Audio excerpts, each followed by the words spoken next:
Mobile Congress 2025 का उद्घाटन किया है। Option A Narendra Modi, option B Droupadi Murmu, option C Amit Shah, option D CP Radhakrishnan. Correct answer explanation. प्रधानमंत्री नरेंद्र मोदी ने नई दिल्ली के यशोभूमि कन्वेंशन सेंटर में एशिया के सबसे बड़े दूरसंचार, मीडिया और प्रौद्योगिकी आयोजन इंडिया मोबाइल कांग्रेस IMC 2025 के 9वें संस्करण का उद्घाटन किया। उपस्थित लोगों को संबोधित करते हुए प्रधानमंत्री ने इस बात पर जोर दिया कि डिजिटल कनेक्टिविटी अब कोई विशेषाधिकार या विलासिता नहीं, बल्कि हर भारतीय के दैनिक जीवन का एक अभिन्न अंग बन गई है। उन्होंने कहा कि दूरसंचार और डिजिटल प्रौद्योगिकी क्षेत्रों में भारत की तीव्र वृद्धि आत्मनिर्भर भारत के दृष्टिकोण की सफलता को दर्शाती है। हाल ही में वरिंदर सिंह घुमान का निधन हुआ है, वे कौन थे? ऑप्शन ए हास्य कलाकार, ऑप्शन बी अभिनेता, ऑप्शन सी कवि, ऑप्शन डी लेखक। Correct answer explanation. भारतीय फिटनेस और फिल्म उद्योग के लिए एक दुखद क्षति में पंजाबी अभिनेता और पेशेवर बॉडी बिल्डर वरिंदर सिंह घुमान का 9 अक्टूबर 2025 को अमृतसर, पंजाब में हृदयाघात के कारण निधन हो गया। उनकी उम्र 41 वर्ष थी। उनके आकस्मिक निधन से देश भर के फैंस, सहयोगी और राजनीतिक नेता स्तब्ध हैं। हाल ही में विश्व मानसिक स्वास्थ्य दिवस 2025 कब मनाया गया है? ऑप्शन ए 8 अक्टूबर, ऑप्शन बी 9 अक्टूबर, ऑप्शन सी 10 अक्टूबर, ऑप्शन डी 11 अक्टूबर। Correct answer explanation. हर साल 10 अक्टूबर को विश्व मानसिक स्वास्थ्य दिवस मनाया जाता है, जिसका उद्देश्य मानसिक स्वास्थ्य के प्रति जागरूकता बढ़ाना, मानसिक बीमारियों पर कलंक को कम करना और ऐसे समर्थन तंत्र को प्रोत्साहित करना है जो मानसिक कल्याण को बढ़ावा दें। साल 2025 का विषय सर्विसेज तक पहुंच, आपदाओं और आपात स्थितियों में मानसिक स्वास्थ्य। हाल ही में राष्ट्रीय डाक दिवस कब मनाया गया है? ऑप्शन ए 11 अक्टूबर, ऑप्शन बी 10 अक्टूबर, ऑप्शन सी 9 अक्टूबर, ऑप्शन डी 8 अक्टूबर। Correct answer explanation. भारत में हर साल 10 अक्टूबर को राष्ट्रीय डाक दिवस मनाया जाता है, ताकि भारतीय डाक विभाग इंडिया पोस्ट के संचार, सार्वजनिक सेवा वितरण और ग्रामीण सशक्तिकरण में उल्लेखनीय योगदान को सम्मानित किया जा सके। ये दिन भारत के विविध क्षेत्रों, शहरी केंद्रों से लेकर दूरदराज के गांवों तक को जोड़ने और पारंपरिक डाक नेटवर्क से डिजिटल, वित्तीय और लॉजिस्टिक्स शक्ति में बदलने में इंडिया पोस्ट की 150 वर्षों से अधिक सेवा को याद करता है। हाल ही में भारत की पहली मिसेज यूनिवर्स कौन बनी है? Option A Vaishnavi Jain, option B Sonali Gupta, option C Ramika Singh, option D Sherry Singh. Correct answer explanation. देश के लिए गौरव के क्षण में भारत ने वैश्विक सौंदर्य प्रतियोगिता के इतिहास में अपना नाम स्वर्ण अक्षरों में दर्ज कराया है, जब शेरी सिंह को मिसेज यूनिवर्स 2025 मिसेज यूनिवर्स 2025 का ताज मनीला, फिलीपींस में आयोजित भव्य फाइनल में पहनाया गया। दुनिया भर से आए 120 प्रतिभाशाली महिलाओं में से उत्कृष्ट प्रदर्शन करते हुए शेरी ने भारत के लिए पहला मिसेज यूनिवर्स खिताब जीतकर इतिहास रच दिया। ये जीत केवल व्यक्तिगत उपलब्धि नहीं, बल्कि भारतीय नारीत्व, दृढ़ता और गरिमा का वैश्विक उत्सव है।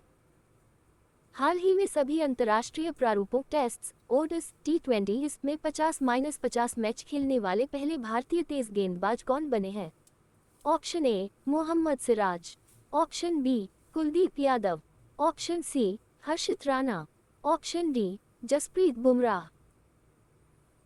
Correct answer explanation. भारतीय क्रिकेट के इतिहास में एक ऐतिहासिक पल दर्ज हुआ जब जसप्रीत बुमराह ने सभी अंतर्राष्ट्रीय प्रारूपों टेस्ट्स, ओडीआई, T20 में 50-50 मैच खेलने वाले पहले भारतीय तेज गेंदबाज बनने का गौरव हासिल किया। यह उपलब्धि उन्होंने 10 अक्टूबर 2025 को दिल्ली के अरुण जेटली स्टेडियम में वेस्टइंडीज के खिलाफ खेले गए दूसरे टेस्ट मैच में हासिल की। यह मील का पत्थर बुमराह की पहचान को भारत के आधुनिक युग के सर्वश्रेष्ठ तेज गेंदबाजों में से एक के रूप में और मजबूत करता है। हाल ही में किस राज्य में अंतर्राष्ट्रीय पर्पल फेयर 2025 का उद्घाटन किया गया है? Option A Goa, option B Maharashtra, option C Gujarat, option D Rajasthan. Correct answer explanation. Goa में समावेशिता की भावना उस समय जीवंत हो उठी जब मुख्यमंत्री डॉक्टर प्रमोद सावंत ने अंतर्राष्ट्रीय पर्पल फेयर 2025 विविधता का उत्सव के तीसरे संस्करण का उद्घाटन किया। दिव्यांगजनों पोर्ट की प्रतिभा, उद्यमशीलता और सशक्तिकरण को प्रदर्शित करने के लिए आयोजित ये कार्यक्रम एक समावेशी और सुलभ समाज की ओर भारत की यात्रा को रेखांकित करता है। हाल ही में अंतर्राष्ट्रीय बालिका दिवस 2025 कब मनाया गया है? ऑप्शन ए 11 अक्टूबर, ऑप्शन बी 10 अक्टूबर, ऑप्शन सी 9 अक्टूबर, ऑप्शन डी 8 अक्टूबर। Correct answer explanation. लड़कियों के अधिकारों को मान्यता देने के लिए हर साल 11 अक्टूबर को अंतर्राष्ट्रीय बालिका दिवस मनाया जाता है। अंतर्राष्ट्रीय बालिका दिवस 2025 का विषय है मैं जो लड़की हूँ, मैं जो बदलाव लाती हूँ, संकट की अग्रिम मोर्चे पर लड़कियाँ। 19 दिसंबर 2011 को संयुक्त राष्ट्र महासभा ने 11 अक्टूबर को अंतर्राष्ट्रीय बालिका दिवस घोषित करने का प्रस्ताव पारित किया। ये दिवस लड़कियों के सामने आने वाली चुनौतियों का समाधान करने की आवश्यकता पर ध्यान केंद्रित करता है। ये लड़कियों के सशक्तिकरण और उनके मानवाधिकारों की पूर्ति को बढ़ावा देने की आवश्यकता पर भी ध्यान केंद्रित करता है। भारत में हर साल 24 जनवरी को राष्ट्रीय बालिका दिवस मनाया जाता है। आज 13.3 करोड़ लड़कियां स्कूल नहीं जाती हैं। 15-19 वर्ष की किशोरियों के अपने पुरुष समकक्षों की तुलना में शिक्षा, रोजगार या प्रशिक्षण से वंचित होने की संभावना अधिक होती है। लगभग 10 में से 4 किशोरियां और युवतियां उच्चतर माध्यमिक विद्यालय की पढ़ाई पूरी नहीं कर पाती हैं।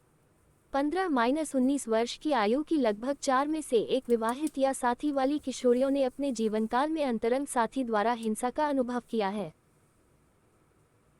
हाल ही में केंद्रीय स्वास्थ्य मंत्रालय ने किसे भारत की पहली मानसिक स्वास्थ्य राजदूत नियुक्त किया है?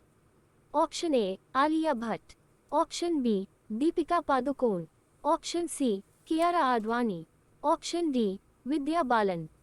Correct answer explanation. 10 अक्टूबर को विश्व मानसिक स्वास्थ्य दिवस के अवसर पर अभिनेत्री दीपिका पादुकोण को केंद्रीय स्वास्थ्य एवं परिवार कल्याण मंत्रालय का पहला मानसिक स्वास्थ्य राजदूत नियुक्त किया गया।